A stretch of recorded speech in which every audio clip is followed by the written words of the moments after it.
चलिए हम लोग आज ऑर्गेनिक केमिस्ट्री में आगे स्टार्ट करते हैं। कुछ प्रॉब्लम की वजह से हम लोग बोर्ड पे वीडियोस नहीं बना पा रहे हैं, इसलिए हमें फिर से उसी पुरानी पोजीशन पे आना पड़ रहा है।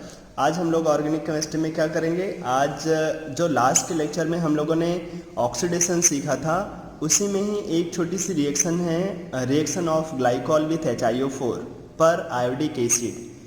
क्या करेंगे, पर आयोडिक एसिड से हम लोग एक रिएक्शन सीखेंगे, HiO4 की रिएक्शन, और साथ में हम लोग सीखेंगे डीकार्बोक्सिलेशन। डीकार्बोक्सिलेशन बहुत ज़्यादा इम्पॉर्टेंट है। डीकार्बोक्सिलेशन से ही हम लोग शिफ्ट कर जाएंगे कहाँ पे, कार्बेनाइन की स्टेबिलिटी से रिलेटेड जो भी चीज़ होगा वो डीकार्बोक्सिलेशन में आ जाएगा। तो डीकार्बोक्सिलेशन से पहले हम लोग एक छोटी सी रिएक्शन सीख लेते हैं। क्या, रिएक्शन ऑफ ग्लाइकॉल विथ पर आयोडिक एसिड। ठीक, नोट कर सकते तुम, रिएक्शन ऑफ ग्लाइकॉल विथ पर आयोडिक एसिड। तो क्या होता है यहाँ पे, कभी भी हमारे पास एडजेसेंट कार्बन के पास OH लगा हो, इन्हीं को क्या बोल देते हैं, ग्लाइकॉल्स। इन्हीं ग्लाइकॉल की रिएक्शन अगर हम कभी HiO4 से करा दें, हमें पता है HiO4 में आयोडीन का मैक्सिमम ऑक्सीडेशन स्टेट है कितना, +7, तो वो कभी खुद तो फर्दर ऑक्सीडाइज होना चाहेगा नहीं, वो हमेशा क्या चाहेगा, खुद रिड्यूस होना। और अगर खुद रिड्यूस होगा तो दूसरे को क्या करेगा, ऑक्सीडाइज। तो ये ऑक्सीडाइज कर देता है, ग्लाइकॉल को ऑक्सीडाइज करता है, लेकिन बहुत थोड़ा सा, बहुत ही वीक ऑक्सीडाइजिंग एजेंट है, माइल्ड ऑक्सीडाइजिंग एजेंट। इतना कम, याद करो जब हम लोग बेयर्स रिएजेंट से कराते थे तो जो एल्कीन होता था वो कहाँ चले आते थे, ग्लाइकॉल में। और ग्लाइकॉल को फर्दर तुम्हें ऑक्सीडाइज कराना हो ना, थोड़ा सा ऑक्सीडाइज कराना हो तो HiO4 यूज कर सकते हो। HiO4 क्या करेगा, इन्हीं ग्लाइकॉल्स के लिंकेज को OH देकर तोड़ दो तुम। ग्लाइकॉल के लिंकेज को क्या करें, जब भी ऑक्सीडेशन करना होता है हम लोग हमेशा ही बॉन्ड को क्या करते हैं, OH देकर तोड़ देते हैं। तो बॉन्ड को OH देकर तोड़ दो तो क्या होगा, एक कार्बन के पास 2 OH, एक OH पहले से था एक, और इधर भी एक कार्बन के पास 2 OH आ जाएगा, और 2 OH आ जाएगा एक कार्बन के पास, तो जेम डाइऑल हो जाएगा, अनस्टेबल होंगे, वो अट्रैक्शन करके गंगा जल निकाल देंगे, HOH वाटर। यहाँ पर भी वो HOH वाटर निकाल देंगे, तो क्या मिल जाएगा, C डबल बॉन्ड O, यहाँ पर भी C डबल बॉन्ड O। अब हो सकता है वो एल्डिहाइड हो, कीटोन हो, कुछ भी हो सकता है, बस ये ध्यान रखना है, अगर एल्डिहाइड है तो एल्डिहाइड पे छोड़ देंगे, कीटोन होगा तो कीटोन पे छोड़ देंगे, उसके आगे हमें कोई दिमाग नहीं लगाना है। ठीक, चलो जैसे हमारे पास एग्जाम्पल हो ये, क्या, अगर हमें कोई दे दे ethylene glycol, CH2OH, CH2OH, CH2OH, और अगर हम इस एथिलीन ग्लाइकॉल की रिएक्शन HiO4 से कराना चाहें, क्या करेंगे, HiO4 की रिएक्शन है, ग्लाइकॉल वाले लिंकेज को OH देकर तोड़ देंगे। OH देकर तोड़ दोगे तो सोचो इस कार्बन के पास पहले से 2 H लगे हैं, लगे रहने दो, इधर 2 OH आ जाएगा, हाँ, और 2 OH आ जाएंगे तो क्या हो जाएगा, वाटर निकल जाएगा, क्या मिलेगा हमें, C डबल बॉन्ड O, और 2 H ऐसे ही रह जाएगा, तो क्या हो जाएगा ये, फॉर्मल्डिहाइड HCHO।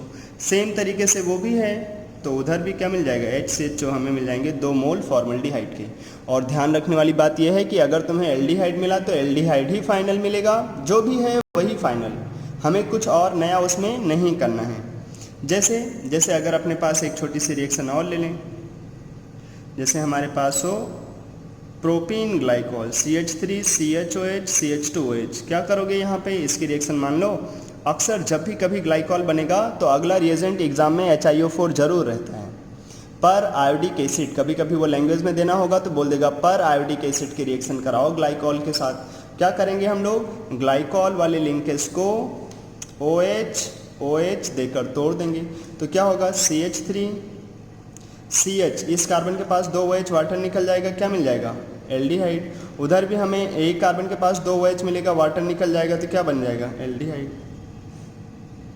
एक H पहले से था इसलिए ऐसे ही, यहाँ पे तो दो दो H है तो वो फॉर्मल्डिहाइड बन गया, ये एसिटल्डिहाइड बन गया। यही फाइनल हो गया क्या? हाँ, जो मिला वही फाइनल, हमें कुछ इसमें नया नहीं करना है।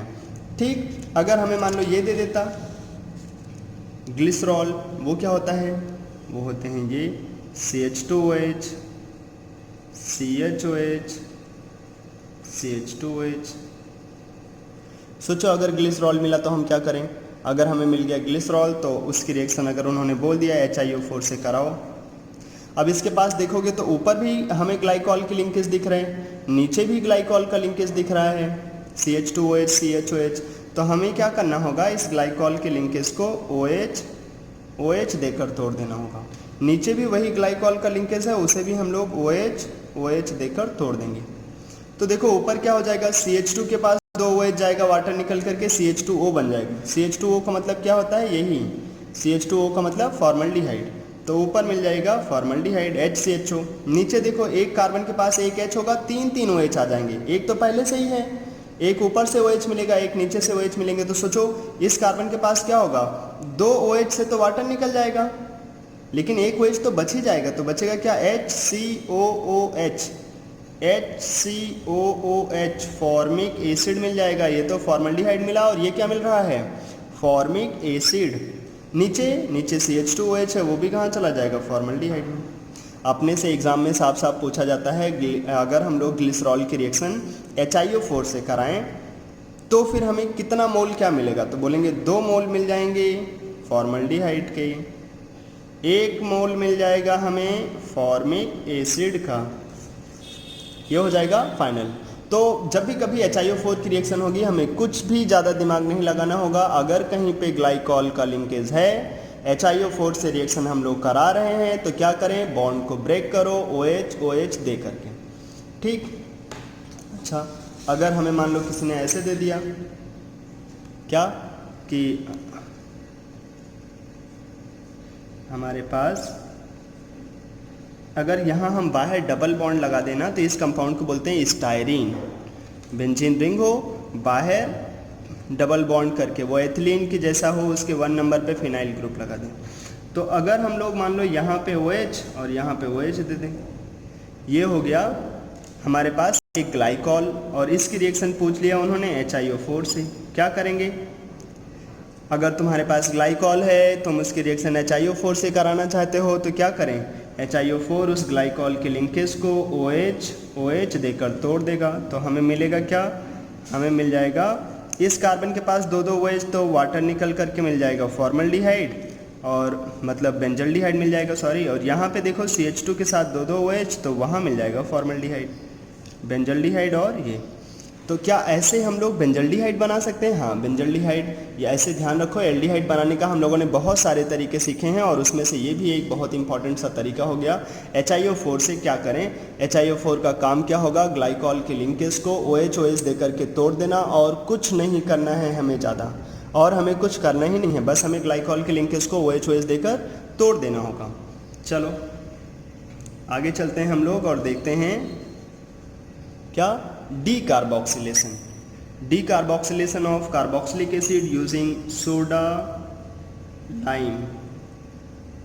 कुछ लोग इसी को बोल देते हैं ड्यूमा रिएक्शन। ड्यूमास मेथड नहीं है ये है ड्यूमा रिएक्शन करके सोडा लाइम के साथ कार्बोक्सिलिक एसिड का डीकार्बोक्सिलेशन सीखने चल रहे हैं। और किसके साथ? सोडा लाइम के साथ। सोडा लाइम क्या होता है? सोडा मतलब होता है, सोडा सुना तो खूब होगा, सोडा मतलब ऐसे NaOH को बोल देते हैं सोडा। कास्टिक सोडा से ये सोडा ले लिया गया। लाइम कहाँ से मिला? लाइम मिला है अपने को क्विक लाइम से। क्विक लाइम क्या होता है? वो जिसको हिंदी में बोलते हैं बुझा हुआ चूना, शांत चूना, CaO। काम क्या होता है इसका? CaO क्या करता है ना, अगर कहीं पे एक्स्ट्रा मॉइस्चर हो तो उस मॉइस्चर को एब्जॉर्ब कर लेता है, अट्रैक्ट करता है। कैल्शियम का ऑक्साइड है, सोचो ये तो एनहाइड्राइड जैसा है, अगर कहीं ज़्यादा वाटर होगा तो वाटर एब्जॉर्ब कर लेंगे, बना लेंगे lime water, calcium hydroxide. Medium को बेसिक रख देंगे। NaOH तो जानते ही हो बहुत तगड़ा सा बेस है, अच्छा सा बेस है। ठीक, क्या करते हैं ये लोग? बेसिक मीडियम प्रोवाइड करेंगे। तो फिर हम लोग स्टार्ट करते हैं रिएक्शन को। होता क्या है, अगर हमारे पास कोई कार्बोक्सिलिक एसिड हो R C double bond O O H, और उसकी रिएक्शन हम लोग कराएं NaOH के साथ इन प्रेजेंस ऑफ लाइम। ठीक, हम लोग क्या करा रहे हैं, किसी कार्बोक्सिलिक एसिड की रिएक्शन NaOH के साथ इन प्रेजेंस ऑफ लाइम। तो फिर होगा क्या, पहले तो अगर हमें केवल प्रोडक्ट लिखना है तो ये समझो कि नाम है रिएक्शन जो हम लोग पढ़ने चल रहे हैं वो है D carboxylation reaction. D carboxylation reaction में क्या होगा, डी कार्बोक्सिलेशन मतलब CO2 का निकल जाना, CO2 का निकल जाना, यहाँ से CO2 निकल जाता है तो हमें क्या मिलेगा, RH, मतलब एल्केन मिल जाएगा। तो एल्केन बनाने का तरीका हो गया। अब कैसे निकलेगा, क्या नौटंकी होगी, उसके लिए तो हमें पूरा मैकेनिज्म देखना होगा। मैकेनिज्म देखेंगे भी हम लोग, लेकिन अभी के लिए बस इतना देख लो कि अगर हम लोग किसी कार्बोक्सिलिक एसिड को सोडा लाइम के साथ हीट कर देते हैं तो यहाँ से CO2 निकल जाता है। CO2 रियल में निकल नहीं सकता क्योंकि ये लोग बेस हैं, पकड़ लेंगे, उस CO2 को भागने नहीं देंगे।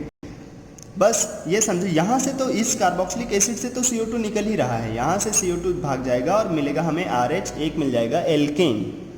मतलब अगर जैसे हमारे पास एसिटिक एसिड हो CH3 COOH और इसकी रिएक्शन किसी ने बोला सोडा लाइम से कराओ, हीट कर देना, थोड़ा सा गर्म माहौल कर देना, एसिटिक एसिड की रिएक्शन NaOH CaO हीट। क्या करेंगे हम लोग, यहाँ से CO2 निकाल देंगे, CO2 निकलेगा तो क्या बचेगा, CH3H मतलब CH4। एक चीज़ और यहाँ नोट करने वाली बात है कि जब हम लोग डी कार्बोक्सिलेशन करा रहे हैं तो एक कार्बन उस कार्बोक्सिलिक एसिड से एक कार्बन कम हो जाता है। जब हम लोग सोडा लाइम के साथ हीट कर रहे हैं तो क्या हो रहा है, एक कार्बन कम हो जाते हैं उस कंपाउंड में से। एक कार्बन क्या, पूरा CO2 ही कम हो रहा है। मॉलिक्यूलर मास के हिसाब से देखें तो 44 का मॉलिक्यूलर मास कम हो जाएगा इस कंपाउंड का, क्योंकि CO2 का मॉलिक्यूलर मास होता है 44। अगर वो यहाँ से गया तो इसका मॉलिक्यूलर मास 44 कम हो जाएगा। चलो, तो CO2 निकल जाता है, सोडा लाइम के साथ हीट करते हैं तो CO2 निकल जाते हैं, जो H है उसे वहाँ दे देंगे तो हमें मिल जाएगा CH4। अच्छा, छोटी छोटी रिएक्शन में अक्सर हमें मैकेनिज्म की ज़रूरत नहीं पड़ेगा, तो हम लोग पहले लिखना तो सीख लेते हैं। अगर मान लो हमें ये दे देता है, क्या हमें उन्होंने दे दिया बेंजोइक एसिड, और हमसे जानना चाहते हैं कि चलो बेंजोइक एसिड की रिएक्शन सोडा लाइम के साथ कराओ, NaOH CaO हीट। क्या होगा, soda lime heat D carboxylation कराता है, CO2 निकाल देते हैं, यहाँ से CO2 निकाल दोगे तो वहाँ से CO2 निकाल दो, बचेगा H उधर लगा दो, क्या मिल जाएगा, बेंजीन। तो क्या डी कार्बोक्सिलेशन प्रोसेस से बेंजीन बना सकते हैं, बोलेंगे हाँ, क्यों नहीं बना सकते भाई, बस बेंजोइक एसिड ले लो, सोडा लाइम के साथ गर्मा गर्म माहौल कर दो और वहाँ से CO2 निकल जाएगा, मिल जाएगा हमें बेंजीन। अच्छा, अगर हमारे पास जैसे मान लो ये दिया होता ऐसे कुछ, और इसकी रिएक्शन उन्होंने दे दिया सोडा लाइम के साथ हीट कराने के लिए, क्या करेंगे, बस सोडा लाइम के साथ हीट कराना है, मतलब CO2 निकाल देना है, H वहाँ लगा दो, हमें मिल जाएगा ये नॉर्मल ब्यूटेन, यही तो मिल जाएगा इसे। बस CO2 यहाँ से हटा देना है। सोडा लाइम, अगर कभी भी हमारे पास सोडा लाइम होगा तो हम लोग क्या करेंगे, सिंपल सा काम होगा, CO2 निकाल देंगे। अब देखते हैं कि कैसा क्या होता है कि CO2 निकल जाते हैं। ठीक, उसके लिए हमें क्या देखना पड़ेगा, मैकेनिज्म। आओ, बहुत ज़्यादा इम्पॉर्टेंट है इसकी मैकेनिज्म और इसको सीखना बहुत ज़रूरी है। होता क्या है कि हमारे पास तो रहता है कार्बोक्सिलिक एसिड, उसकी रिएक्शन हम लोग NaOH से कराना चाहते हैं in presence of quick lime. Quick lime क्या करेंगे, एसिड बेस रिएक्शन होगा तो बहुत ज़्यादा वाटर बनेंगे, उन्हीं वाटर को एब्जॉर्ब करने के लिए, ठीक, उस वाटर को एब्जॉर्ब करने के लिए क्विक लाइम का यूज़ करते हैं। CaO बुझा हुआ चूना, उसको पानी दोगे तो वो क्या करेगा, अल्ट्राएट कर लेगा। अच्छा, तो सबसे पहले क्या बोलेंगे, हम बोलेंगे कि पहले तो एसिड बेस होगा। अगर कहीं पर भी एसिड बेस हो रहा हो तो रोको नहीं, एसिड बेस बहुत धमाकेदार रिएक्शन होती हैं, बिल्कुल बुलेट ट्रेन जैसा। तो ये एसिड बेस रिएक्शन कर लेंगे, सॉल्ट प्लस वाटर बना देंगे। एक्स्ट्रा मॉइस्चर जो होगा उसको कौन एब्जॉर्ब करेगा, कौन डील करेगा, CaO।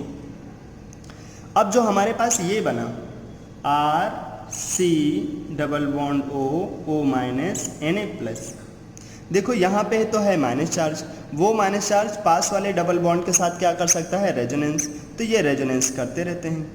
RC हो सकता है इधर डबल बॉन्ड हो जाए और इधर माइनस आ जाए, ऐसे भी तो हो सकता है ना कि वहाँ पे माइनस चार्ज हो, एक बार नीचे चला है तो नीचे आ जाए, नीचे आ जाएगा तो Na+ कूद के नीचे चार्ज बैलेंस कर रहा होगा।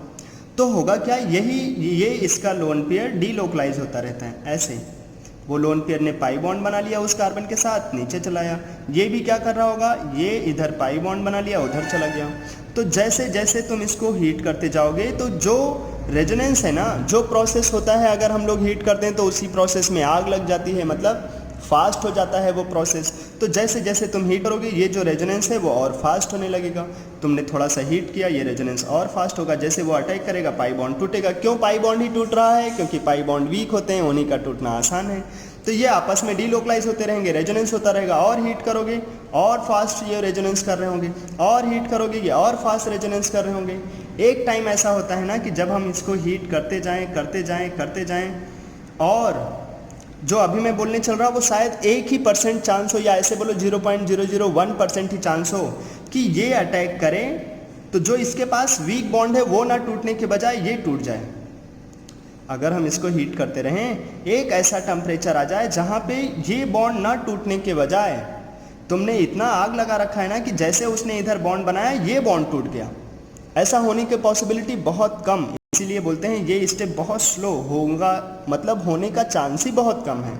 रेट डिटरमाइनिंग स्टेप, इसीलिए बोलते हैं इसको रेट डिटरमाइनिंग स्टेप। अगर ऐसे ही रेजोनेंस होता रहा तो तब तो हमें कुछ मिलेगा ही नहीं, तब तो मिल जाएगा सॉल्ट। जबकि हमें कराना है डीकार्बोक्सिलेशन, उसके लिए हमें आग भी लगाना पड़ेगा, हीट करना पड़ेगा। तो जैसे जैसे हीट करते जाओगे ये रेजोनेंस की वजह से अगर एक भी बार ऐसा हो गया कि उसने अटैक किया, पाई बॉन्ड ना टूट करके ये टूट जाए। अगर ये टूट गया तो सोचो क्या होगा, ये तो बन जाएगा CO2, इधर डबल बॉन्ड, नीचे डबल बॉन्ड, CO2 बन गया, उड़ जाएगा वो तुरंत? उड़ जाएगा नहीं, बेस है यहाँ पे, पकड़ लेंगे उसको। अच्छा इधर क्या मिल जाएगा फिर, R पे चला जाएगा माइनस, R पे चला जाएगा माइनस, क्या बन जाएगा, कार्बेनाइन। ये कार्बेनाइन बना है डीकार्बोक्सिलेशन में, कार्बेनाइन। इसको बहुत अच्छे से बहुत हाईलाइट करके नोट करो कि जब भी कभी हम लोग डीकार्बोक्सिलेशन कराते हैं तो decarboxylation process proceeds through कार्बेनाइन intermediate. Decarboxylation process proceeds through कार्बेनाइन intermediate. अपने एग्जाम में डायरेक्ट पूछा जा सकता है कि बताओ कि अगर हम लोग कभी डीकार्बोक्सिलेशन कराएं तो किसके थ्रू प्रोसीड करता है, फ्री रेडिकल के थ्रू, कार्बोकेटाइन के थ्रू, कार्बेनाइन के थ्रू, या ट्रांजिशन स्टेट के थ्रू। तो सिंपल सा एक लाइन में जवाब रहना चाहिए कि जब हम लोग जब डीकार्बोक्सिलेशन कराने जाते हैं तो डीकार्बोक्सिलेशन के स्लो स्टेप में कार्बेनाइन बनता है, उसी कार्बेनाइन बनने के बाद ही रिएक्शन आगे प्रोसीड करता है। अच्छा अगर ये बन गया R-, अब क्या होगा, अब तुम्हें एक छोटी सी चीज़ याद करना पड़ेगा। क्या याद करो, कभी हम लोगों ने 5 गधे याद किए थे। अगर तुमने नहीं याद किया है तो याद करना पड़ेगा तुम्हें। 5 गधे कौन कौन से, एल्केन, फिर 5 गधे वो कौन से, वीक एसिड्स, 5 सबसे बेकार वाले एसिड्स को हम लोगों ने याद किया था। एल्केन, देन अमोनिया, उसके बाद एल्कोहल, गलत हो गया, एल्केन, अमोनिया, एल्काइन, एल्कोहल, और सबसे लास्ट में कौन, गंगा जल, water. Alkane, ammonia, alkyne, alcohol, water, ये 5 सबसे बेकार वाले एसिड्स हैं, alkane, ammonia, alkyne, alcohol, water. अच्छा जो एसिड सबसे बेकार होगा अगर उसका हम कंजुगेट बेस बनाएं एल्केन का तो H निकालोगे तो क्या मिलेगा, CH3-। CH3- का मतलब ही है R-। अरे भाई एल्केन केवल ये मेथेन ही थोड़ी ना होगा, वो तो मैं ऐसे एग्जांपल के लिए लिख देता था CH4, लेकिन वहाँ पे हमें क्या लिखना चाहिए था, कोई भी एल्केन RH, कोई भी एल्केन होगा अगर वहाँ से H निकालोगे तो मिलेगा R-, कार्बेनाइन। और ये जो कार्बेनाइन बना, सोचो ये सबसे बेकार एसिड होता था, तो ये कैसा होगा, सबसे अच्छा बेस, स्ट्रॉन्गेस्ट बेस, बहुत बहुत बहुत बहुत ज़्यादा स्ट्रॉन्ग बेस होता है R-, CH3-। स्ट्रॉन्गेस्ट बेस अगर कोई है तो वो है R-। ठीक, इतना अच्छा बेस होता है ना। सोचो क्या ये जो R- बना, क्या वो वाटर से H ले सकता है? अगर ये सबसे अच्छा बेस है ना, R- बहुत बहुत अच्छा बेस है, क्योंकि उसका जो एसिड है वो बहुत बेकार एसिड।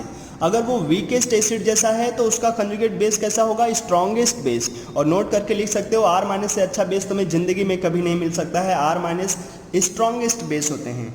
तो जो ये कार्बेनाइन बनाना कार्बेनाइन, एक चीज़ और ध्यान में रखो, कभी भी कार्बेनाइन रीअरेंज नहीं होते। कार्बोकेटाइन जैसा नहीं है। कार्बोकेटाइन में हम लोग क्या करते थे, कसम खाते थे कि जब भी कभी कार्बोकेटाइन बनेगा तो रीअरेंज होकर के ही रहेगा, लेकिन कार्बेनाइन कभी रीअरेंज नहीं होते हैं। चाहे जो हो जाए, कार्बेनाइन कभी रीअरेंज नहीं होते, जहां बनेगा वहीं रहेगा। ठीक, कार्बेनाइन की हम लोग अलग से स्टेबिलिटी सीखेंगे, लेकिन अगर तुम थोड़ा थोड़ा पहले से ध्यान में रख सको तो रख लो, केवल कार्बोकेटाइन ही रीअरेंज होते हैं, कार्बेनाइन ऐसे ही रहेगा। और जो ये R- बना, जो सबसे अच्छा बेस है, सबसे तगड़ा वाला बेस है, उसको कैसा भी तुम H दे दो। सोचो, क्या वाटर इसको H दे पाएगा? अगर वाटर ने उसको H दिया तो बनेगा वो H-। सोचो, क्या वाटर एल्केन बना सकता है? एक साइंटिस्ट वाला क्वेश्चन है, बताओ क्या वाटर एल्केन बना सकता है? तो बोलेंगे जो अच्छे एसिड होते हैं वो गधों को बना देते हैं। तो देखो, वाटर अच्छा एसिड है, तो वो क्या एल्केन बना देगा? हाँ, एल्केन तो सब बना सकते हैं, क्योंकि एल्केन सबसे बेकार एसिड है। तो फिर बाद में इसको H मिल जाता है, वाटर से बना देता है एल्केन। CO2 निकल गए, इस CO2 को कोई लेकर जाएगा? हाँ, इसको CaO कंज्यूम कर सकता है, कैल्शियम कार्बोनेट बना सकता है, NaOH भी कंज्यूम कर सकता है, सोडियम कार्बोनेट बना सकता है। ठीक, 10 लोग अलग अलग चीज़ें बोल सकते हैं। NaOH भी कंज्यूम कर सकता है इसको, और CaO भी कंज्यूम कर सकता है। अच्छा, तो R- कहाँ चले जाएंगे? RH में, किसके थ्रू? वाटर के थ्रू। एक्वा सोल्यूशन यहाँ रहता है क्या? हाँ, वाटर तो देखो यहाँ भी बन ही रहा था, और वहीं से वो एसिडिक H ले लेंगे वाटर से और बन जाएगा एल्केन, और वो H- रिलीज हो जाएगा। ध्यान रखो, ये बहुत अच्छा बेस है। इसी को ही आगे चल करके हम लोग बोल देंगे एक नया नाम, कार्बेनाइन का सोर्स। एक होगा हमारे पास रिएजेंट जिसको बोलते हैं ग्रिग्नार्ड रिएजेंट। लेकिन अभी जो यहाँ पे हमें R- मिला है ना, एक चीज़ अभी ध्यान रखो, अगर कभी भी कहीं पर भी एसिडिक H है, एसिडिक H कौन? सन से अटैच H, ट्रिपली बॉन्डेड कार्बन से अटैच H, अगर कहीं पर ऐसे एसिडिक H अवेलेबल है तो R- कुछ और नहीं करेगा, केवल उस H को लेकर के एल्केन बना देगा। अगर कहीं पर भी एसिडिक H अवेलेबल है तो जो स्ट्रॉन्गेस्ट बेस है, जो कार्बेनाइन बनेगा, वो तुरंत ही उन एसिडिक H को लेकर के एल्केन बना देगा, चाहे जिस टाइप की रिएक्शन हो। तो डीकार्बोक्सिलेशन किस मैकेनिज्म से प्रोसीड कर रहा है? कार्बेनाइन मैकेनिज्म से प्रोसीड कर रहा है। पहले एसिड बेस हुआ, वो आपस में रेजोनेंस कर रहे होंगे, हीट करेंगे तो रेजोनेंस ना हो करके हो सकता है 1-2% चांस कि ये बॉन्ड टूट जाए। जैसे ये बॉन्ड टूटेगा, रिएक्शन आगे की तरफ प्रोसीड करने लगेगी। 1% ही सही, लेकिन थोड़ा थोड़ा तो आगे रिएक्शन जाएगी। और हमें पता है जैसे जैसे रिएक्टेंट कंज्यूम होंगे, ली-चाटलियर प्रिंसिपल, मतलब ये रिएक्टेंट कहाँ जा रहा होगा? फॉरवर्ड की तरफ। जैसे ये रिएक्शन में ये एक भी स्टेप आगे जाएगा, फिर से वो रिएक्शन इधर पुश होने लगेगी और आगे की तरफ शिफ्ट होने लगेगी, ली-चाटलियर प्रिंसिपल की वजह से। और रिएक्शन अल्टीमेटली कार्बेनाइन के थ्रू एल्केन में चला जाएगा। तो जो डीकार्बोक्सिलेशन होता है कार्बोक्सिलिक एसिड का, वो किसके थ्रू? कार्बेनाइन के थ्रू। तो सोचो, रेट ऑफ डीकार्बोक्सिलेशन किसके ऊपर डिपेंड करेगा? रेट ऑफ डीकार्बोक्सिलेशन, बोलेंगे डीकार्बोक्सिलेशन का रेट डिपेंड करेगा स्टेबिलिटी ऑफ कार्बेनाइन। जितना ज़्यादा स्टेबल होगा कार्बेनाइन, उतना ज़्यादा होगा रेट ऑफ डीकार्बोक्सिलेशन। तो एक छोटा सा नोट करके लिख सकते तुम, क्या? more will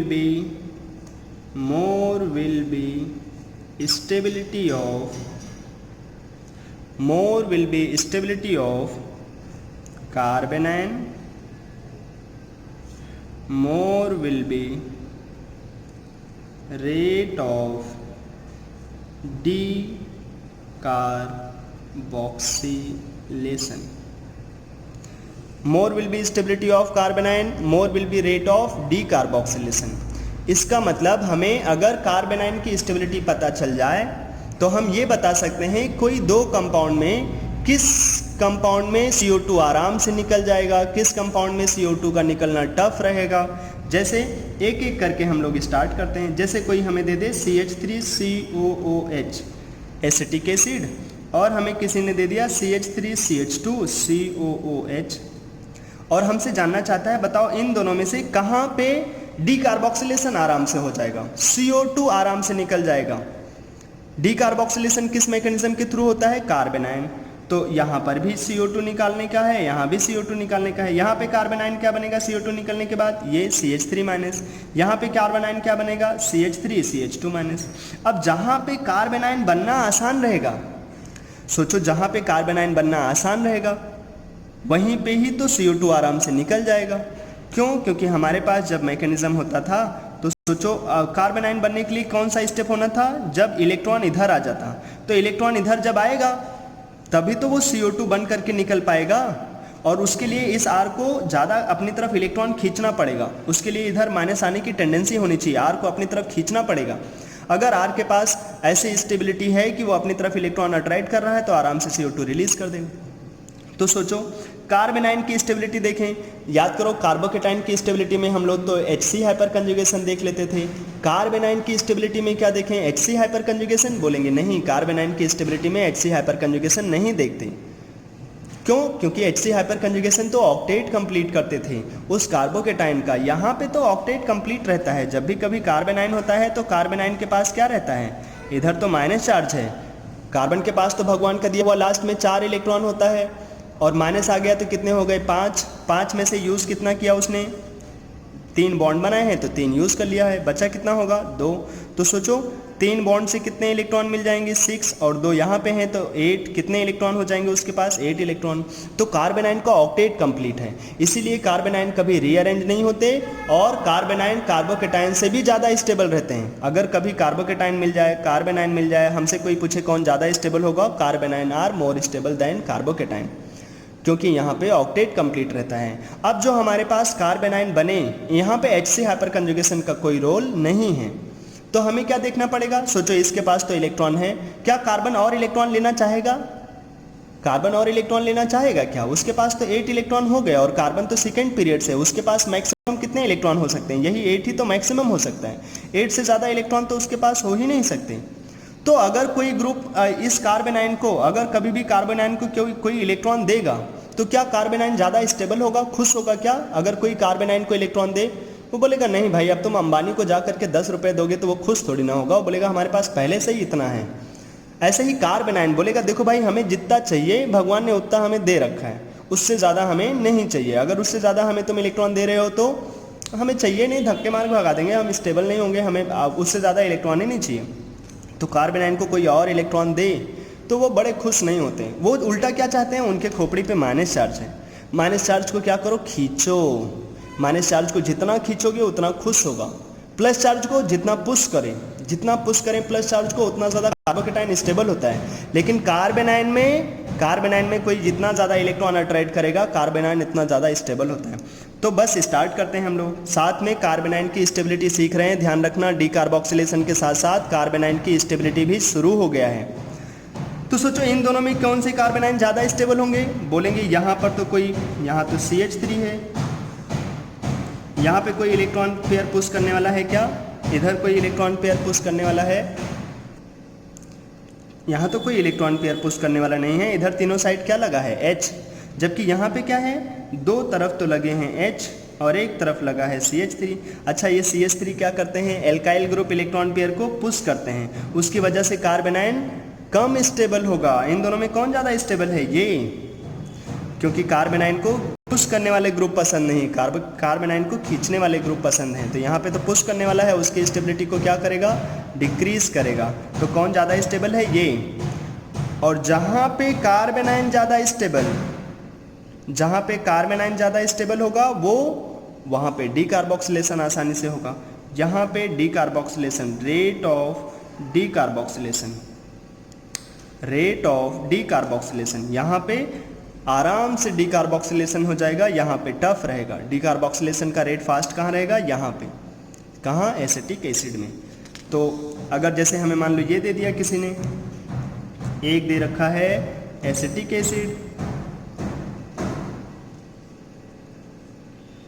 एक हमें दिया जा रहा है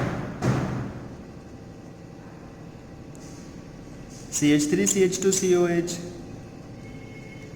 एक हमें ऐसे दिया जा रहा है।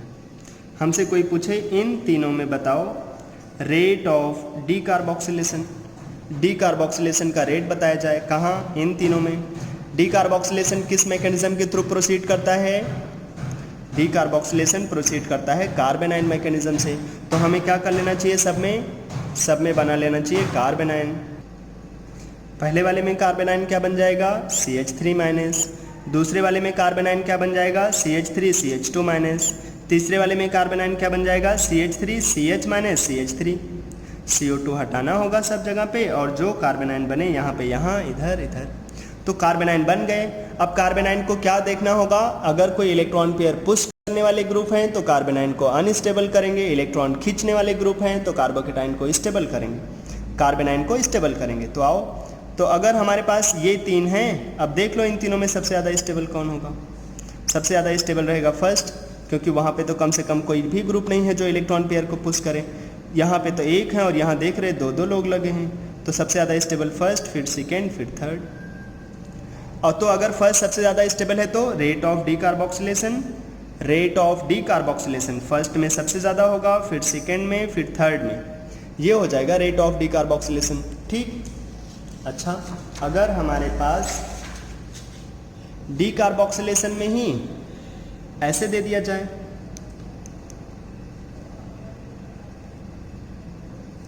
क्या बोला जा रहा है हमसे, मान लो हमारे पास है,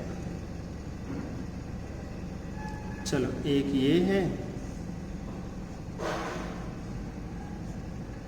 और एक ये दे दिया जाए, और हमसे पूछा जाए चलो इन दोनों में बताओ कहाँ पे डीकार्बोक्सिलेशन का रेट ज़्यादा रहेगा, कहाँ पे फास्ट होगा डीकार्बोक्सिलेशन इन दोनों में।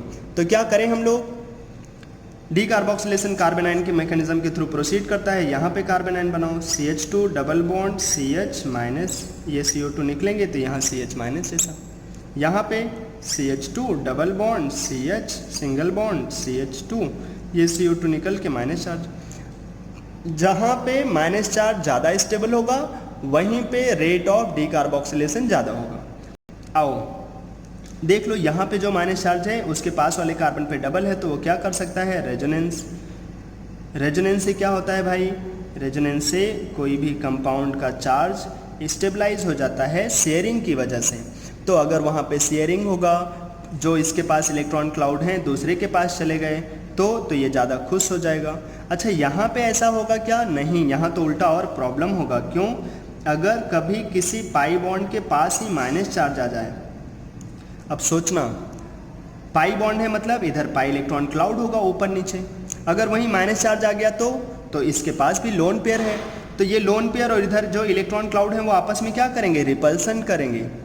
और ये कोई रेजोनेंस कर सकते हैं क्या, नहीं कर सकते, क्योंकि जहाँ पे माइनस चार्ज है उसके पास वाले कार्बन पे पाई बॉन्ड होना चाहिए, वो भी दूसरे के साथ, ऐसा नहीं वहीं पे।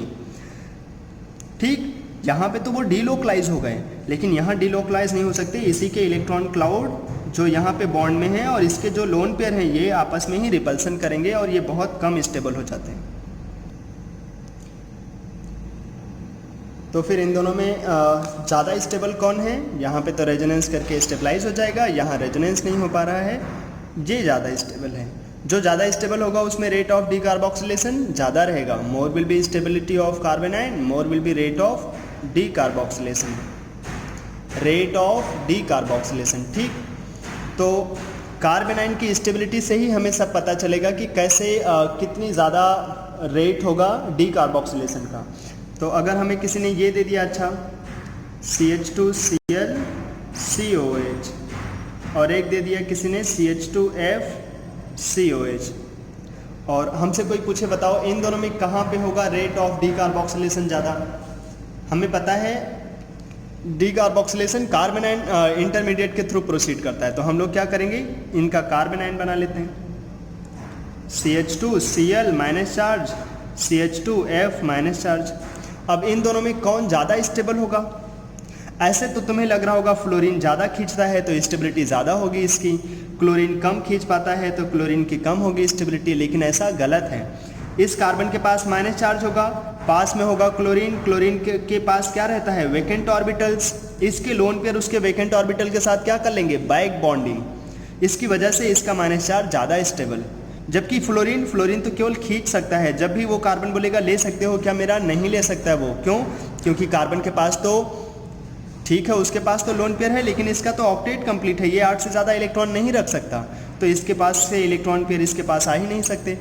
तो कौन ज़्यादा स्टेबल होगा इन दोनों में, इन दोनों में अगर हमसे कोई पूछे CH2Cl माइनस और CH2F माइनस, कौन ज़्यादा स्टेबल होगा, CH2Cl माइनस, ये ज़्यादा स्टेबल है। ठीक, तो जो ज़्यादा स्टेबल होगा उसमें रेट ऑफ डीकार्बोक्सिलेशन ज़्यादा रहेगा। यहाँ पे रेट ऑफ डीकार्बोक्सिलेशन ज़्यादा रहेगा। More will be stability of carbon ion, more will be rate of decarboxylation. ठीक, तो डीकार्बोक्सिलेशन की जो भी हमें रिएक्शन में हमें रेट देखना होगा, हमें क्या देखना पड़ेगा, माइनस चार्ज की स्टेबिलिटी, कार्बन आयन की स्टेबिलिटी। तो हम लोग जैसे अगर कोई हमसे ये पूछ ले, एक है हमारे पास बेंजोइक एसिड, एक है अपने पास बेंजीन रिंग के बाहर CH2COH, और हमसे कोई पूछे इन दोनों में कहाँ पे रेट ऑफ डीकार्बोक्सिलेशन ज़्यादा होगा। डीकार्बोक्सिलेशन कार्बन आयन इंटरमीडिएट के थ्रू प्रोसीड करता है, यहाँ पे कार्बन आयन बनाओगे रिंग के ऊपर चला जाएगा, और यहाँ पे जब तुम कार्बन आयन बनाओगे तो वो रिंग पे नहीं होगा, रिंग के बाहर वाले कार्बन पे। सोचो जिस कार्बन के पास माइनस चार्ज है उसके पास में क्या है, अंदर डबल बॉन्ड, तो ये क्या कर सकता है, रेजोनेंस, और रेजोनेंस करके कहाँ कहाँ जा सकता है, एक बार वो रेजोनेंस करके ऑर्थो पे जा सकता है, फिर वो रेजोनेंस करके पैरा पे, फिर ऑर्थो पे, फिर वहाँ आ जाएगा। लेकिन क्या यहाँ रेजोनेंस होगा, ये क्या है, यहाँ पे तो है बेंजीन रिंग, और उसी जिस कार्बन के पास डबल है वहीं पे तुमने क्या दे रखा है, माइनस चार्ज। ये तो बिल्कुल वैसा केस हो गया जैसे हम लोगों ने ये देखा था। यहाँ पे रेजोनेंस हो सकता है क्या, नहीं। ऐसे यहाँ पे रेजोनेंस हो सकता है क्या, नहीं। ये बहुत अनस्टेबल है। जहाँ पे तुमने लोन पेयर दे रखे हैं वहीं पे क्या है, इतने सारे पाई इलेक्ट्रॉन क्लाउड, और ये आपस में क्या करेंगे, रिपल्सन। कुछ लोगों को लग रहा होगा नहीं, जिसके पास माइनस चार्ज है उसी के पास वाले कार्बन पे तो डबल है, रेजोनेंस इधर से नहीं तो इधर से तो करा सकते हो। नहीं, रिंग में कभी भी एक कार्बन के पास ऐसे नहीं तुम दिखा सकते कि एक ही कार्बन के पास ऐसे इधर भी पाई बॉन्ड है, इधर भी पाई बॉन्ड है, ऐसे तो वो रिंग में कैसा हो जाएगा फिर। अभी तो है 2 सिग्मा 1 लोन पेयर, इसको क्या बोल सकते हैं फिर हाइब्रिडाइजेशन में, sp2 ट्रायंगुलर प्लेनर। क्या कार्बन के पास ट्रायंगुलर प्लेनर हो सकता है साइकिल में, बोलेंगे हाँ। लेकिन सोचो क्या इस कार्बन के पास sp हो सकता है, अगर वो लोन पेयर चला गया तब तो उसका हाइब्रिडाइजेशन हो जाएगा 2 सिग्मा 0 लोन पेयर sp, और sp के साथ तो उसे लीनियर होना पड़ेगा, फिर उसकी रिंग ब्रेक हो जाएगी और बहुत अनस्टेबल होगा। तो इन दोनों में कौन ज़्यादा स्टेबल है, ये बेंजाइल कार्बन आयन। तो ये ज़्यादा स्टेबल है, तो यहाँ पे रेट ऑफ डीकार्बोक्सिलेशन ज़्यादा रहेगा। More will be stability of carbon ion, more will be rate of decarboxylation. अच्छा, अगर हमसे कोई ये पूछ ले, हमारे पास दे दिया बेंजीन रिंग के बाहर CH2COH, बेंजीन रिंग के बाहर CH2COH और उसके मेटा पे NO2, और एक बार उसने दे दिया बेंजीन रिंग के बाहर CH2COH और उसके पैरा पे NO2, और हमसे पूछ रहा है इन 3 लोगों में कहाँ कहाँ, यहाँ, यहाँ और इधर, इन तीनों में बताओ रेट ऑफ डीकार्बोक्सिलेशन क्या होगा। क्या बोलेंगे, जो भी डीकार्बोक्सिलेशन का मैकेनिज्म है वो कार्बन आयन के थ्रू प्रोसीड कर रहा है, तो हमें क्या कर लेना चाहिए, कार्बन आयन बना लेना चाहिए। बनाओ कार्बन आयन इधर CH2 माइनस, यहाँ पर भी कार्बन आयन बना लो CH2 माइनस और उसके मेटा पे NO2, यहाँ पर भी कार्बन आयन बना लो, कहाँ होगा, पैरा पे NO2 और ये CH2 माइनस, जो CO2 जैसा निकालो और सब में कार्बन आयन बना लो। जैसे हम लोग कार्बोकेटाइन में करते थे, याद करो, अगर कभी रिंग के बाहर प्लस चार्ज होता तो हम लोग क्या बोलते थे, वो रेजोनेंस करके कहाँ चले जाएंगे, वो रेजोनेंस करके ऑर्थो और पैरा पे चले जाते हैं। तो अगर बाहर प्लस होता था तो हम लोग उसको ऑर्थो और पैरा पे प्लस चार्ज दे देते थे। अगर बाहर प्लस चार्ज होता था तो हम लोग ऑर्थो पैरा पे दे देते थे प्लस। जैसे यहाँ पे हम लोग ऑर्थो पैरा पे प्लस दे देते थे, वैसे ही अगर कभी भी रिंग के बाहर वाले कार्बन पे माइनस चार्ज हो, बेंजीन रिंग के बाहर वाले कार्बन पे माइनस चार्ज हो, तो वो माइनस चार्ज रेजोनेंस करके ऑर्थो और पैरा पे चला जाता है। ठीक, अगर हमने रिंग के बाहर वाले कार्बन पे माइनस चार्ज देखा है तो वो रेजोनेंस करके, अगर ये बेंजीन रिंग है तो ऑर्थो और पैरा पे आ जाते हैं। तो वही काम यहाँ कर लेना है। देखो, ये माइनस चार्ज रेजोनेंस करके ऑर्थो और पैरा पे, ये माइनस चार्ज रेजोनेंस करके ऑर्थो और पैरा पे, ये माइनस चार्ज रेजोनेंस करके ऑर्थो और पैरा पे। सोचो, NO2 क्या करता है, इलेक्ट्रॉन खींचता है, और कार्बन आयन अगर कोई इलेक्ट्रॉन खींचे तो उससे ज़्यादा स्टेबल होता है। तो एक बात तो पक्का है कि ये कार्बन आयन इन दोनों के रिस्पेक्ट में तो अनस्टेबल होगा, क्योंकि यहाँ पे कोई खींचने वाले ग्रुप नहीं है। तो सबसे कम होगा रेट ऑफ डीकार्बोक्सिलेशन फर्स्ट में। अगर सेकेंड और थर्ड में कोई बात करें डीकार्बोक्सिलेशन के रेट के बारे में, तो बोलेंगे सेकेंड और थर्ड में देखो, जो थर्ड वाला है जहाँ पे माइनस चार्ज जा रहा है वहीं पे कौन लगा है, NO2, और NO2 तो बहुत अच्छे से इलेक्ट्रॉन अट्रैक्ट करते हैं। और एक चीज़, अगर किसी कार्बन पे माइनस आ जाए और उसी के पास NO2 लगा हो,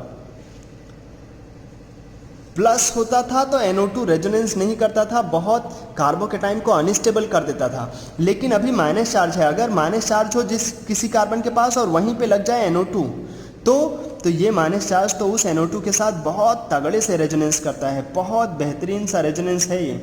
मान लो इसके पास 2 ग्रुप ऐसे लगा दिए मैंने, C डबल बॉन्ड N और इधर O पे माइनस चार्ज और ये कोऑर्डिनेट, बहुत बेहतरीन तरीके से ये इधर कार्बन नाइट्रोजन के बीच में डबल बॉन्ड और ऑक्सीजन पे माइनस, और ऑक्सीजन पे माइनस चार्ज रहना चाहेगा क्या? हाँ, इसीलिए अगर हमारे पास कभी भी कार्बन पे माइनस चार्ज हो, पास में उसी पे ही NO2 लग जाए तो ये तो कार्बन आयन बहुत बहुत बहुत ज़्यादा स्टेबल। तो सोचो जो हमारे पास थर्ड वाला है वहाँ पे माइनस चार्ज जहाँ जाता है उसी पे ही NO2 लगा है तो ये कार्बन आयन ज़्यादा स्टेबल होगा इसके कंपैरिजन में, क्योंकि ये ऑर्थो पैरा पे घूमने तो गया लेकिन जहाँ पे NO2 लगा है उसके पास माइनस चार्ज नहीं जा पाया, तो क्या उतना ज़्यादा स्टेबल होगा? नहीं। तो फर्स्ट, सेकेंड और थर्ड में सबसे ज़्यादा रेट ऑफ डिकार्बोक्सिलेशन कहाँ हो जाएगा? थर्ड में बहुत आराम से होगा, फिर सेकेंड में, फिर फर्स्ट में। ये हो जाएगा रेट ऑफ डिकार्बोक्सिलेशन का order. More will be stability of carbon ion, more will be rate of decarboxylation. जितना ज़्यादा कार्बन आयन स्टेबल होगा डीकार्बोक्सिलेशन का रेट उतना ही ज़्यादा रहेगा। अच्छा, तो हम लोग क्या करेंगे, कार्बन आयन की स्टेबिलिटी को हम लोग अगले लेक्चर में कंटिन्यू करेंगे। कार्बन आयन की स्टेबिलिटी के ऊपर एक पूरा लेक्चर देखेंगे, और जो ये डीकार्बोक्सिलेशन रिएक्शन है उसको तुम्हें अच्छे से देख करके रखना चाहिए। रेट ऑफ डीकार्बोक्सिलेशन बहुत इंपॉर्टेंट है और हमें ये ध्यान रखना चाहिए। ठीक, आज के लिए हम लोग इतना ही रखते हैं इस लेक्चर में। ठीक, तब तक के लिए बाय।